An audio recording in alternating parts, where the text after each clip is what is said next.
Welcome, everyone. Good morning, good evening, good afternoon, wherever you are. It is morning here. Welcome to day 80 of our tip of the day. So today's tip, I feel y'all will find this really interesting. Probably the most intriguing tip that I've offered so far. So somehow in my YouTube feed, I got introduced to this spiritual teacher, R.J. Spina, and I listened to one of his books, which is Supercharged Self-Healing. I think that's what it is. But just look for R.J. Spina and look for his books. He's just written a couple of books. But in the book, Supercharged Self-Healing, he talks about a lot about, was it that book or I don't remember which book, but in one of his books, he offers this tip. I think it's Supercharged with the self-healing, that we have our subconscious mind, right? And we don't know what is going on in our subconscious mind. So what he says is everything that you do unconsciously, write it down. So in the book, he gives the example that he woke up one day and he wanted to go use, once you wake up, you're going to use the restroom. So he was walking to go use the restroom.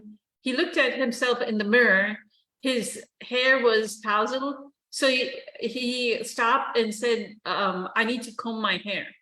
So he wrote that down, right? That unconscious action that I need to comb my hair. And then he has questions about it, right? So why do I need to comb my hair? I need to comb my hair because I need to look neat. Why do I need to look neat? I need to look neat because people need to approve of my appearance, right?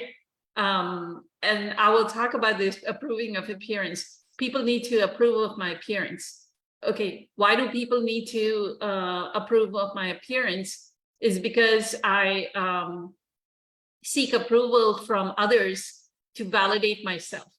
So the subconscious thought that actually is driving the combing of the hair is the fact that you are actually seeking approval of others, that outside external society needs to approve your appearance. How many women put on makeup? I know, I used to know certain coworkers. There's one thing about being neat, right? You can be neat and put together, but they would have like matching earrings, matching nail paint. They had to go to the pedicure, manicure once in 2 weeks so that the nails would match whatever outfit that they were wearing. The handbag had to match, the shoes had to match, the clothes had to be matching, right? And I'm like, what would happen? You don't wake up that way, right? You don't wake up matching from head to toe. So you put yourself together.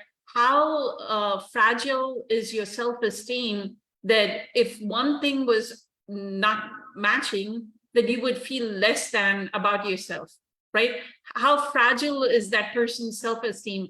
And you'll notice that those are the kind of people that are actually very prone to these pain body spurts of anger as well, frustration and anger, because of their self-esteem, right? Their self-esteem gets attacked very easily. So even a little thing that is going out of order will send them off. Let me check, make sure that nobody's responding on the live. The other example that he gives is that, let me think, yeah. So he was texting another entry in his, so you write it in a book, right? And then keep asking the question, why do I do this? Why do I do that? Until you get to the very subconscious level of your motivation. The word that he used, the motivation behind doing what you do. So Dr. Joe uses the word, the sponsoring thought, right? What is the sponsoring thought behind your subconscious or unconscious action, right? In India, we have a lot of traditions, like we don't give salt to the other person in their hand, right? So ask yourself, why am I following that tradition? Isn't it okay to give another person salt in their hand? There may be quite a few of those. The other example he gave was about texting, right? So he said one day he was texting, he had an entry in the notebook. I texted a friend. So why did I text this friend at that time? Well, because I wanted to show that I care for them, of their well-being. Why did I want to show that look how the mind uses goodness as a mechanism to keep itself alive, right? So why do I need to show that I care about a person? Because I need to make them feel better. Why do I need to make them feel better? Because it makes me feel good. Why does it make you feel good? Because I'm lonely, and that kind of like gives me a touch of interaction with community, right? So I mean, there are like so much programming that we have. I mean, this is exactly what Eckhart Tolle talks about. This is exactly what Dr. Joe talks about, that your old you and new you, your new you needs to drop those beliefs, those perceptions, those assumptions, those expectations. And until you drop all of those, you will not heal, right?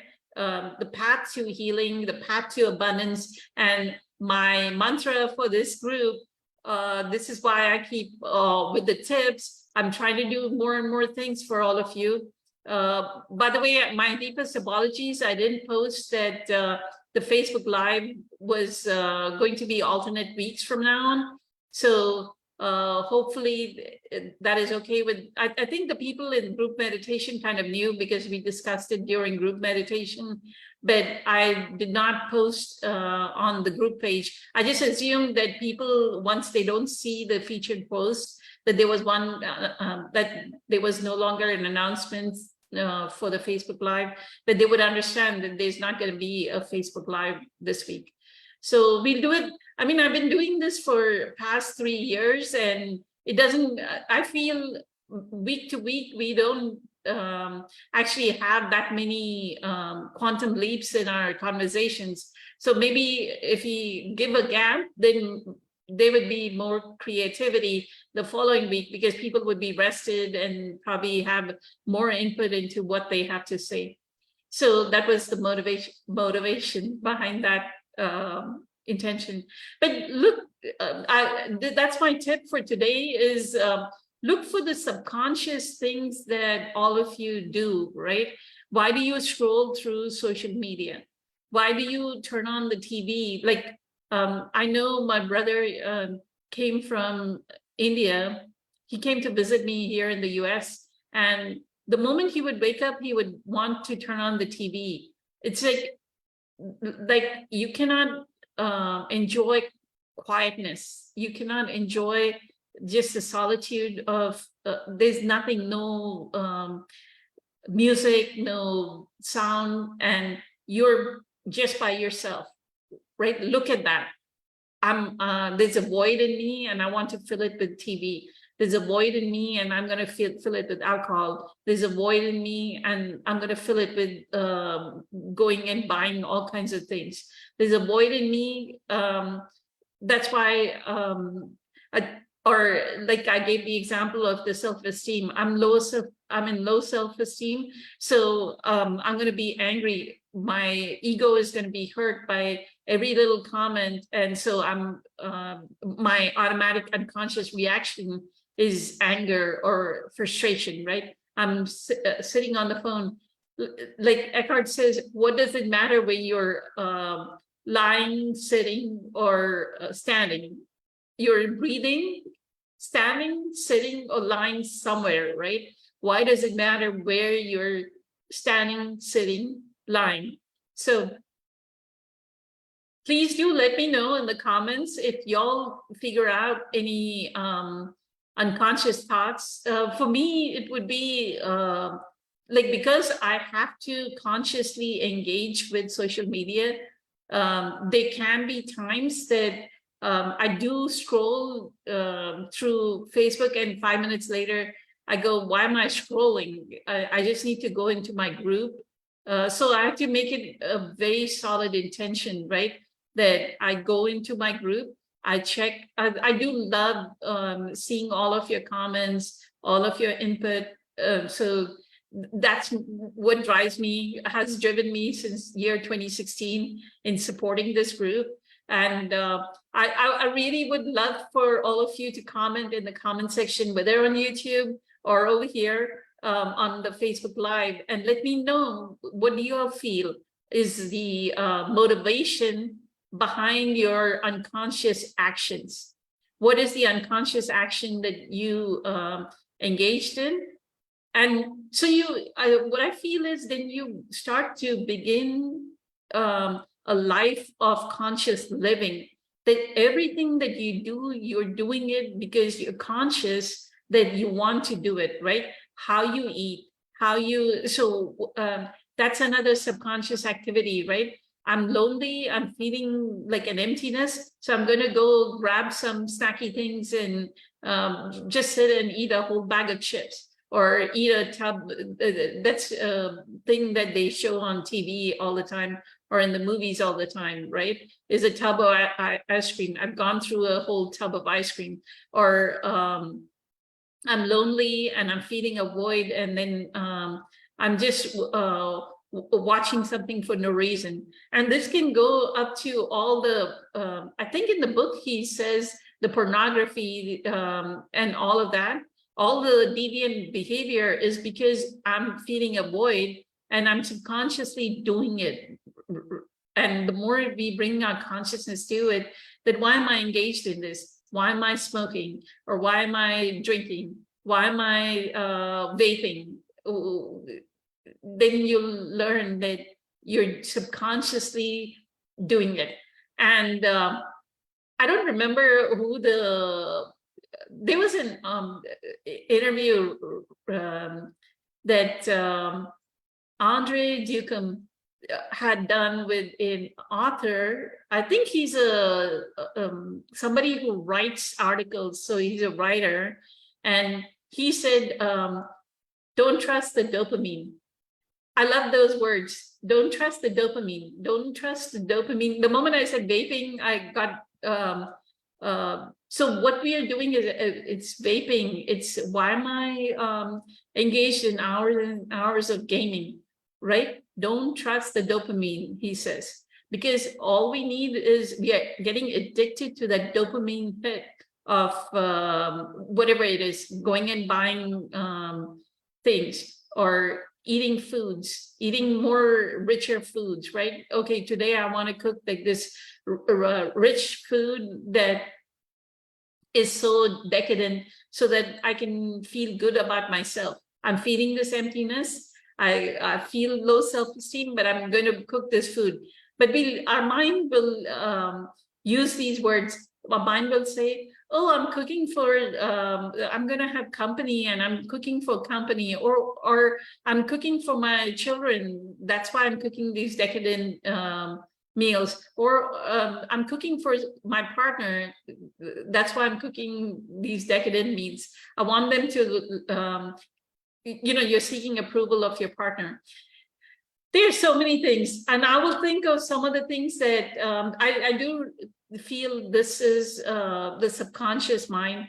The other part I used to do is work very long hours subconsciously, like saying, the mind will say that, oh, I need to show dedication and I need to show a certain level of work ethic, but that's not it. You're a workaholic. You're using work as a panacea. Just like, again, don't trust the dopamine. if everybody learns this mantra, don't trust the dopamine, we would be fine. And I'll just look and see who that author was and put it in the comment section. They do deserve like highest, like I put them on a pedestal to just come up with the slogan, don't trust the dopamine.